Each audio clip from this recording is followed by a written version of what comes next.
Hello everyone, welcome to my another video. আপনারা বাঘ দেখতে পাচ্ছেন। এটি হচ্ছে আমার প্রাণের শহর রংপুর লালবাগের বাঘ। আমি লালবাগ থেকে শাপলা চত্বরের দিকে যাচ্ছি। প্রচণ্ড গরম, গরমের মধ্যে বাইক চালানো খুবই সমস্যা হচ্ছে। সামনে হচ্ছে রেল ক্রসিং।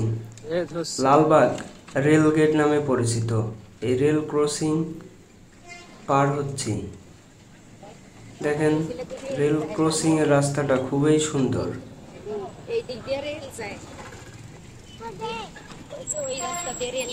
ঈদের ছুটিতে বাসায় এসে প্রচণ্ড গরমে বাইরে কোথাও ঘুরতে গিয়ে শান্তি হচ্ছে না, খুবই কষ্ট হচ্ছে। এই প্রচণ্ড গরমের মধ্যে ঘোরাঘুরি আর ভালো লাগে না। তারপরও ওয়াইফের রিকোয়েস্টে রংপুর চিকলিতে যাওয়ার উদ্দেশ্যে আসা। আমি চিকলির উদ্দেশ্যে সামনে যাচ্ছি। এটি হচ্ছে খামার মোড়। লালবাগ থেকে পার হয়ে খামার মোড়ের দিকে আসলাম। খামার মোড় ক্রস করতেছি।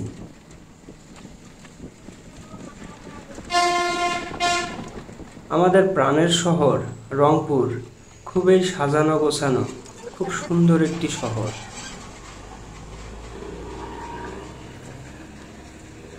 খামার মোড় পার হচ্ছি। খামার মোড় অলরেডি পার হলাম। ঈদের ছুটির কারণে রাস্তায় তেমন একটা জ্যাম নেই। তা না হলে এই রাস্তায় প্রচণ্ড জ্যাম থাকে, বাট সব সময় না। তারপরও প্রতিদিনের তুলনায় আজকে রাস্তা মোটামুটি ফাঁকাই মনে হচ্ছে।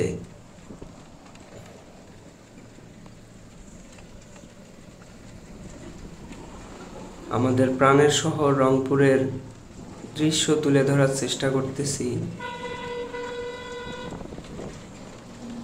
খুব সুন্দর সাজানো গোছানো শহরটি,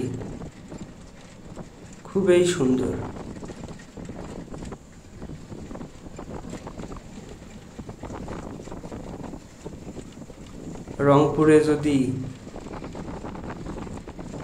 রংপুরে আসলে মনটা ভরে যায়। দেখতে দেখতে চারতলার মোড়ের দিকে চলে এসেছি। অলরেডি চারতলার মোড়ে চলে আসছি। এটি হচ্ছে চারতলার মোড় নামে পরিচিত।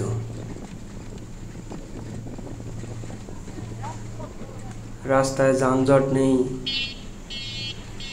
খুব সুন্দর ফাঁকা ফাঁকা রাস্তায়, ভালোই লাগতেছে। চারতলার মোড় ক্রস করতেছি। অলরেডি চারতলার মোড় ক্রস করেছি। এটি হচ্ছে ট্রাক স্ট্যান্ড নামে পরিচিত। এই জায়গাটা হচ্ছে রংপুর ট্রাক স্ট্যান্ড নামে পরিচিত। এখানে বিভিন্ন জায়গার ট্রাক অবস্থান করে, তাই এই জায়গাটার নাম হচ্ছে truck stand.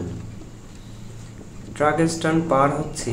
Truck stand cross করলে সামনে গিয়ে বিকন মোড় আসবে।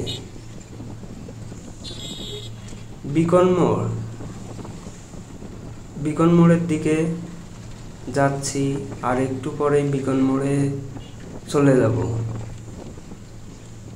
বিকন মোড়ের খুব কাছাকাছি চলে আসছি। এই যে সামনে একটা ফ্ল্যাট দেখা যাচ্ছে, এই ফ্ল্যাটে আমি অনেক দিন ছিলাম। এই ফ্ল্যাটের পঞ্চম তলায় একটা ফ্ল্যাটে আমি কয়েক মাস ছিলাম। এই যে খুব সুন্দর একটি বিল্ডিং। এই ফ্ল্যাটে পঞ্চম তলায় আমাদের একটা অফিস ছিল। এটি হচ্ছে বিকন মোড়। এই যে দেখা যাচ্ছে বিকন লেখার সাইনবোর্ড,